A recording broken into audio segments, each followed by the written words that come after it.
ஸ்ரீகுபேரன் TV நேயர்களுக்கு astro KS ஐயங்காரின் பணிவான நமஸ்காரங்கள்.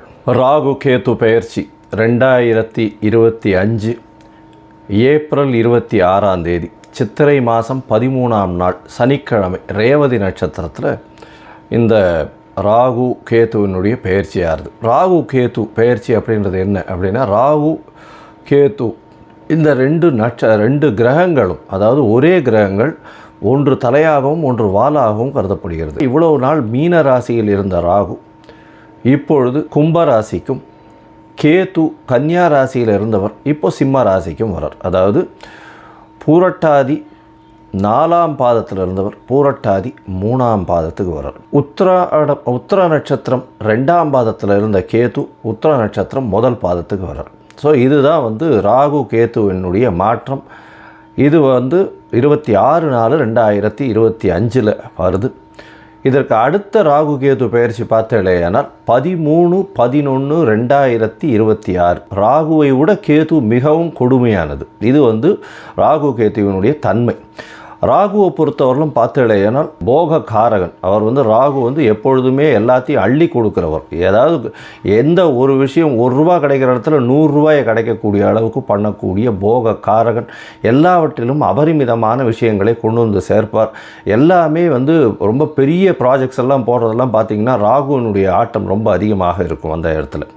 சரி, கேதுவை பற்றி எடுத்தோமானால் எல்லா விஷயத்தையும் சுருக்குவார், தனிமைப்படுத்துவார், அசிங்கப்படுத்துவார், அதாவது கேவலப்படுத்துவார். எல்லாவற்றையும் தானே புரிந்து கொள்ள அளவுக்கு எல்லா விஷயத்தையும் அனலைஸ் பண்ணி அதுக்குள்ளே இருக்கிற விஷயங்களை, மூலக்கூறுகளை சென்று பார்க்கக்கூடிய அளவுக்கு அவர் யோசிக்க வைப்பார். தன்னை தானே உணர்தல் அப்படின்றது கேதுவினுடைய ஆதிக்கம் அதிகமாக பொருந்தியவர்களுக்கு நிச்சயமாக உண்டு.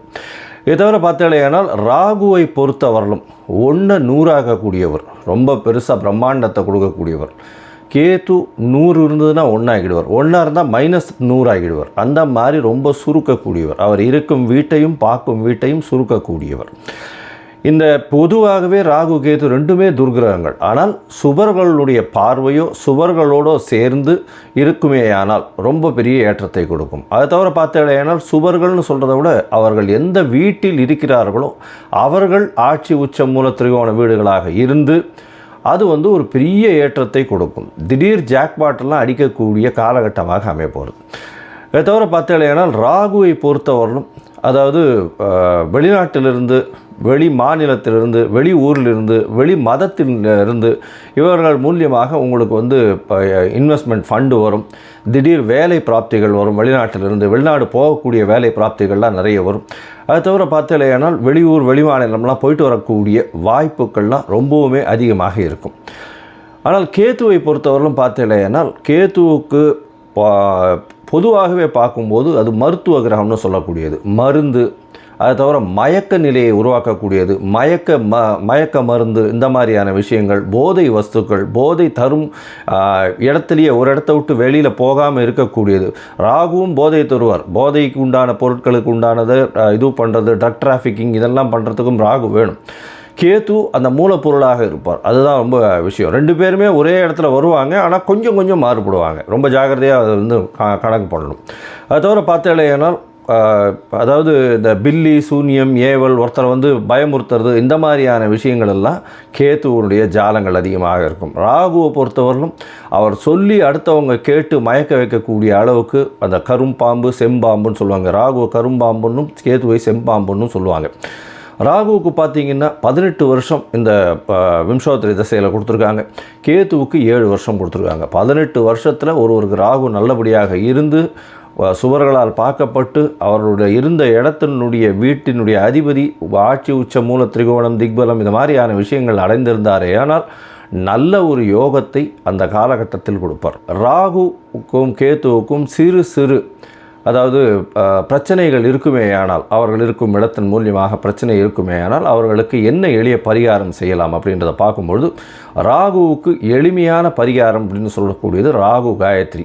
ராகு காயத்ரி அப்படின்றத சொல்கிறோம்னா, ஓம் நாகத்வஜாய வித்மஹே பத்மஹஸ்தாய தீமஹி தன்னோ ராகு பிரச்சோதயாத். கேதுதா காயத்ரி அப்படின்னு சொல்லக்கூடியது ஓம் அஸ்வத்வஜாய வித்மஹே சூலஹஸ்தாய தீமஹி தன்னோ கேது பிரச்சோதயாத்து அப்படின்றதையும், ஒரு நாளைக்கு ராகுவினுடைய காயத்ரி 7 முறையும் கேதுவினுடைய காயத்ரி 4 முறையுமாவது சொல்வதன் மூலியமாக ராகு கேத்துவுக்கு செய்யக்கூடிய எளிய பரிகாரமாக சொல்கிறோம். ராகு கேத்துவுக்கு வேறு என்னென்ன அப்படின்னா, ராகுவுக்கு உண்டான கடவுளாக சொல்லக்கூடியது இந்த பத்ரகாளி, மிகுந்த கோபத்தில் இருக்கக்கூடிய, ஆக்ரோஷத்தில் இருக்கக்கூடிய கடவுள்கள். அதுக்கப்புறம் பார்த்தீங்கன்னா இது ஐயனார், பிரத்யங்கரா, இவங்கெல்லாம் ராகுவுக்கு உண்டான தெய்வங்களாக சொல்லக்கூடியது. நரசிம்மர் ராகுவுக்கு உண்டான தெய்வம். ஏன்னா மிகுந்த கோபத்தோடு ஆக்ரோஷத்தோடு இருக்கக்கூடியவர். இதெல்லாம் இந்த தெய்வங்கள் எல்லாமே ராகுவுக்கு உண்டான பரிகார ஸ்தலங்களாக இந்த தெய்வங்கள் இருக்கக்கூடிய இடத்த இது பண்ணலாம். இவர்களுக்கு எலுமிச்சம்பழம் மாலை, எலுமிச்சம்பழம் இதில் நல்லெண்ணெய் விட்டு இது ஏற்றுறது, எண்ணெய் விட்டு திரி போட்டு விளக்கு ஏற்றுறது. அதை தவிர பார்த்தாலேயானால் பூசணிக்காயை 2ஆக கட் பண்ணி அதில் இருக்கிற சதப்பத்தை எடுத்துட்டு எண்ணெயை விட்டு ஏற்றுறது. இதெல்லாம் ராகுவுக்கு உண்டான தோஷங்களை நிவர்த்தி செய்யக்கூடியது, ராகுவுக்கு உண்டான எளிய பரிகாரங்களாக சொல்லக்கூடியது. கேத்துவுக்கு உண்டானது விநாயகரை சொல்வார்கள். அது தவிர ஆஞ்சநேயர், அதாவது தலை மாறியவர்கள், அதாவது விநாயகரும் சரி ஆஞ்சநேயரும் சரி, இவர்கள் 2 பேரையும் சொல்லுவாங்க. அது தவிர சித்தர்கள், யோகிகள், ஞான குருமார்கள், குரு பீடங்கள், மடங்கள், இதெல்லாம் சொல்லக்கூடியது. இந்த இடத்துக்கெல்லாம் போய் உங்களால் முடிஞ்ச படிப்புக்கு உண்டான ஏதாவது உங்களால் தானங்கள் செய்ய முடிஞ்சதே ஆனால் இந்த இடத்துல ஒரு நல்ல ஏற்றம் கிடைக்கும். ஆட்டிசம் சைல்டு, மனநலம் சற்று பேதலித்து குன்றி இருக்கக்கூடிய குழந்தைகள், வளர்ச்சி குன்றிய குழந்தைகளுக்கு உங்களால் முடிந்ததை செய்யும் பொழுது கேத்து பகவானின் மூலியமாக வரக்கூடிய எல்லா பிரச்சனைகளிலிருந்தும் நிச்சயமாக விடுதலை பெறலாம். ராகு கரும்பாம்பு, பாம்பு அப்படின்னு சொல்கிறதுனால கரு நீலம் அவருடைய கலராக சொல்லக்கூடியது. அதே மாதிரி பார்த்தேனால் கருப்பு உளுந்து, அது அவருடைய தானியம். கேத்துவுக்கு பார்த்தேனால் மல்டி கலர், அதாவது பல வண்ணங்களை கொண்ட ஷர்ட்டு இல்லைனா பல வண்ணங்களை கொண்ட விஷயங்களை தானம் பண்ணிங்கன்னா கேத்துவுக்கு பிரீத்தியாக சொல்லக்கூடியது. கேத்துவுக்கு கொள்ளு, அது தானமாக கொடுக்கறதோ. ராகுவுக்கு பார்த்தீங்கன்னா இந்த சூதாட்டம், கேளிக்கை மையம், அதை தவிர பாரு, அந்த மாதிரியான விஷயங்கள் ராகுவினுடைய இடத்தின் கட்டுப்பாட்டை கொண்டவர் அவர். கேத்துவுக்கு மடம், அதை தவிர இது தபோவனம், இந்த மாதிரியான விஷயங்கள், அதை தவிர தனித்து இருக்கக்கூடிய இடங்கள், அதை தவிர இந்த தவம் செய்யும் இடம், இதெல்லாம் பார்த்திங்கன்னா கேத்துவினுடைய இடமாக சொல்கிறாங்க. இது தவிர பார்த்தாலேனால் இந்த ராகுவுக்கும் கேத்துவுக்கும் 3-11 பார்வை இருக்குன்னு சில ஜோதிட கிரந்தங்கள் சொல்கிறது. அதாவது இப்போ பார்த்தாலேனால் கும்பராசியில் ராகு இருக்கிறதுனால 3ஆம் இடம்னு சொல்லக்கூடிய மேஷத்தையும் தனுசு அப்படின்ற 11ஆம் இடத்தையும் பார்க்கறது ராகு. கேத்துவை பொறுத்தவரையிலும் மிதுனத்தையும் துலாத்தையும் பார்க்கும். அவர் இருக்கும் வீட்டிலிருந்து 3-11 7ஆம் இடத்தை எல்லா கிரகங்களும் பார்க்கும். ஏன்னா சப்தம பார்வை உண்டு அப்படின்றத சொல்கிறது. சரி, இப்போ ராகுவை பற்றி பேசணுன்னா பேசிகிட்டே இருக்கலாம். கிட்டத்தட்ட ஒரு 3 மணி நேரம் 4 மணி நேரம் கூட கண்டினியூஸாக பேசலாம். ஆனால் இப்போ நம்ம ஒரு ராசிக்கும் மேஷம் முதல் மீனம் வரை என்னென்ன பலன்கள்னு பார்ப்போம். மீனம், பூரட்டாதி, உத்திரட்டாதி, ரேவதி, இந்த 3 நட்சத்திரம் 9 பாதங்களை கொண்ட ராசி. ராசியின் அதிபதினு சொல்லக்கூடியவர் குரு. ராசிக்கு இந்த ராகு கேது பயிற்சியின் பொழுது 3ஆம் இடத்துல இருக்கார். வருஷ கிரகம் ராகு கேது 1.5 வருஷத்து கிரகம். அதாவது ஒரு ராசியிலிருந்து அடுத்த ராசிக்கு 1.5 வருஷம் எடுத்துக்கிறார் மாறுறதுக்கு. இந்த ராகு கேத்துவினுடைய பெயர்ச்சி, அதாவது ராகு உங்களுடைய ராசியில் இவ்வளோ நாளாக இருந்து மிகப்பெரிய தொல்லையை கொடுத்து பிரச்சனைகளை கொடுத்துருந்தார். அதாவது எண்ணங்கள் அபரிமிதமாக போய் உங்களுக்கு தொல்லைகளை கொடுத்துருந்தார். இப்போ ராகு 12ஆம் இடத்துக்கு போகிறார். இதனால் என்ன ஒரு மாற்றம் இருக்குது. அதே மாதிரி கேத்து 7ஆம் இடத்துலேருந்து 6ஆம் இடத்துக்கு போகிறார். இதன் மூலியமாக என்ன ஏற்றங்கள் இருக்குது அப்படின்றத பார்க்கலாம். ராகு ராசிக்கு 12ஆம் இடத்துல போகிறதுனால வெளிநாடு பயணம் போகக்கூடிய வாய்ப்புகள் உண்டு. வெளிநாடு, வெளியூர், வெளிமாநிலம் செல்லக்கூடிய பாக்கியம் உண்டு. தேவையற்ற செலவுகள் வரும். அதாவது அபரிமிதமான செலவுகள், அதாவது எண்ணி பார்க்கவே முடியாத அளவுக்கு தேவையற்ற செலவுகளை பண்ணக்கூடிய வாய்ப்புகள் உண்டு. கலை பொருட்கள் மேலே, அது சூதாட்டம் இந்த மாதிரியான விஷயங்கள் மேலே நாட்டங்கள் கொஞ்சம் அதிகமாக போகும். தேவையற்ற பானங்கள் இந்த மாதிரியான விஷயங்கள், நண்பர்கள் மூலியமாக தேவையற்ற விஷயங்களில் ஈடுபடக்கூடிய வாய்ப்புகள் நிச்சயமாக இருக்கும். கேளிக்கை இந்த மாதிரியான விஷயங்களில் உங்களுடைய பணத்தை விரயம் பண்ணக்கூடிய வாய்ப்புகள் நிச்சயமாக உண்டு. வெளிநாடு வெளியூர் பயணங்கள் செல்லக்கூடிய வாய்ப்புகள் உண்டு. இந்த காலகட்டத்தில் பார்த்தேன்னா உங்களுடைய ராசிக்கு 12ஆம் இடத்துல இருக்கிறதுனால பண வரவிற்கு பஞ்சம் இருக்காது. ஏன்னா செலவுகள் அவ்வளோ பண்ணோன்னா இருக்கிற பணம் நிறைய வந்தால் தான் செலவும் பண்ண முடியும். அதே மாதிரி உங்களுக்கு வெளிநாடு பயணம் இருக்கிறதுனால வெளிநாட்டில் போய் சம்பாதிக்கக்கூடிய வாய்ப்பும் என்ன வரக்கூடிய பணத்தை சேர்த்து வைக்காமல் செலவு பண்ணக்கூடிய வாய்ப்புகள் மிகவும் அதிகமாக போகும். 10 ரூபா வருதுன்னா 12 ரூபா செலவு பண்ணுவீங்க, 2 ரூபா அடிஷ்னலாக கடன் வாங்கி செலவு பண்ணுவீங்க. அந்த மாதிரியான விஷயங்கள் ஏற்படும். இதை தவிர பார்த்தீங்கன்னா உங்களுக்கு இந்த மீனராசிக்காரர்களுக்கு புதிய வேலை கிடைக்கும், வேலையில் மாற்றங்கள் கிடைக்கும், புதுசாக ஒரு வேலைக்கு சேஞ்ச் ஆகக்கூடிய வாய்ப்புகள் நிச்சயமாக இருக்கும். உங்களுடைய ராசிக்கு சப்தமத்தில் கேத்து இருக்கார். இந்த காலகட்டத்தில் எதிர்பாலினத்தவரை நம்புவது சற்று கொஞ்சம் பொறுமையாக இருக்கிறது நல்லது. அது தவிர கூட்டு தொழிலில், அதாவது 7ஆம் இடத்துல இருந்த கேத்து 6ஆம் இடத்துக்கு போகிறார். இவ்வளோ நாளாக இருந்திருந்தது 7ஆம் இடத்துல கூட்டு தொழில் இந்த மாதிரியான பிரச்சனைகள் இருந்திருந்தது. இப்போ 6ஆம் இடத்துக்கு போகிறதுனால பார்த்தோம்னா வேலையில் மாற்றங்கள் கிடைக்கக்கூடிய வாய்ப்புகள் உண்டு. அது தவிர அரசாங்கத்தின் மூலியமாக சிறு சிறு தொல்லைகள் வரக்கூடிய வாய்ப்புகள் கண்டிப்பாக இருக்கும். உங்களுடைய ராசிக்கு 2ஆம் இடத்தை ராகு பார்க்குறார். ராகு 2ஆம் இடத்தை பார்க்குறது பெரிய விசேஷம். இதன் மூலியமாக பண வரவிற்கு பஞ்சம் இருக்காது. எங்கேருந்தாவது பைசா வந்துகிட்டே இருக்கும். அதனால் நேர் வழியோ மறைந்த வழியோ குறுக்கு வழியோ ஏதோ ஒரு வழி பிரகாரம் உங்கள் கையில் எப்பொழுதுமே பைசா இருக்கக்கூடிய பணம் இருக்கக்கூடிய வாய்ப்புகளும் அதீதமான பணம் வரக்கூடிய வாய்ப்புகளும் உண்டு. தொழிலில் பெரிய ஏற்றங்கள் மாற்றங்கள் இருக்கும். ஏன்னா குருவும் 10ஆம் இடத்தை பார்க்குறார், ராகுவும் உங்களுடைய ராசிக்கு 10ஆம் இடத்தை பார்க்குறார். இதன் மூலியமாக தொழிலில் பெரிய மாற்றங்கள் ஏற்படக்கூடிய வாய்ப்புகள் இருக்குது. மாற்றங்கள் ஏற்றங்களாக இருக்கக்கூடிய வாய்ப்பு. அதாவது வேற்று மதத்தினர், வேற்று ஜாதியினர், வேற்று மாநிலத்தவர், வேற்று நாட்டினர் அவர்கள் மூலியமாக இன்வெஸ்ட்மெண்ட் வரும், முதலீடுகள் வரக்கூடிய வாய்ப்புகள் கண்டிப்பாக உண்டு.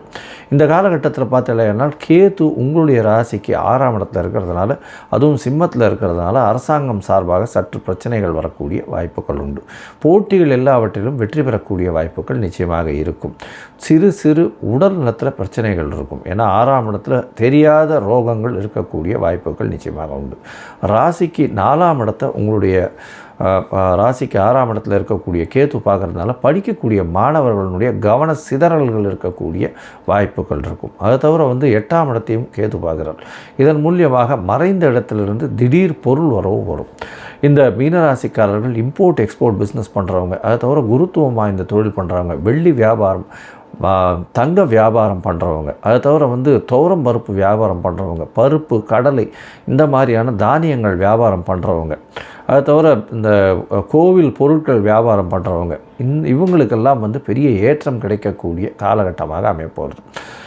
இந்த காலகட்டத்தில் பார்த்தீங்கன்னா உங்களுக்கு கேது பகவான் 6ஆம் இடத்துல இருக்கிறதும் ராகு 12ஆம் இடத்துல இருந்து அதீதமான தேவையற்ற செலவுகளை உருவாக்குறதன் மூலியமாக நீங்கள் ராகு கேத்துவுக்கு உண்டான எளிய பரிகாரங்களையும் பண்ணுங்கள். அது தவிர ஒரு தரம் நாகூர் போயிட்டு வாங்க. நாகூர் அதாவது நாகப்பட்டினம் அருகில் இருக்கக்கூடியது. அந்த நாகூரில் நாகவல்லி சமேத நாகராஜன், அதாவது நாகநாதர் இருக்கார். அங்கே கோவிலுக்கு போயிட்டு வாங்க. அந்த கோவிலுக்கு போயிட்டு வர்றதன் மூலியமாக உங்களுக்கு ராகு கேத்துவினுக்கு செய்ய வேண்டிய அதாவது உங்களுக்கு வர வேண்டிய பலன்கள் எந்த ஒரு விஷயத்திலும் தடங்கள் இல்லாமல் வரக்கூடிய வாய்ப்புகள் உண்டு. உங்களுக்கு வரக்கூடிய தீய பலன்களும் நிச்சயமாக அடையும். மொத்தத்தில் பார்த்தீங்கன்னா மீனராசிக்காரர்களுக்கு செலவுகள் அதிகமாக இருக்கக்கூடிய காலம், வேலையில் மாற்றங்கள் வரக்கூடிய காலம், வெளிநாடு வெளியூர் வெளிமாநிலம் செல்லக்கூடிய வாய்ப்புகள் உண்டு. செலவுகள் தேவையற்ற செலவுகள் அதிகமாக இருக்கும். அதை தவிர கேளிக்கை மதுபானங்கள் இந்த மாதிரியான பழக்கங்களில் ஈடுபடாமல் இருப்பது ரொம்பவும் நல்லது. எதிர்பாலினத்தவர் மூலியமாக சற்று பின்னடைவு இருக்கும். போட்டியில் வெற்றி இருக்கக்கூடிய காலகட்டம். அரசாங்கத்தின் மூலியமாக சிறு சிறு தொல்லைகள் வரக்கூடிய வாய்ப்பு. படிக்கக்கூடிய மாணவியர்களுக்கு நல்ல ஒரு ஏற்றம் இருக்கக்கூடிய காலகட்டம். உடல் நலத்தில் நல்ல ஒரு ஏற்றம். மறைந்த இடத்திலிருந்து பொருள் செல்வம் வரக்கூடிய வாய்ப்புகள் நிச்சயமாக இருக்கும்.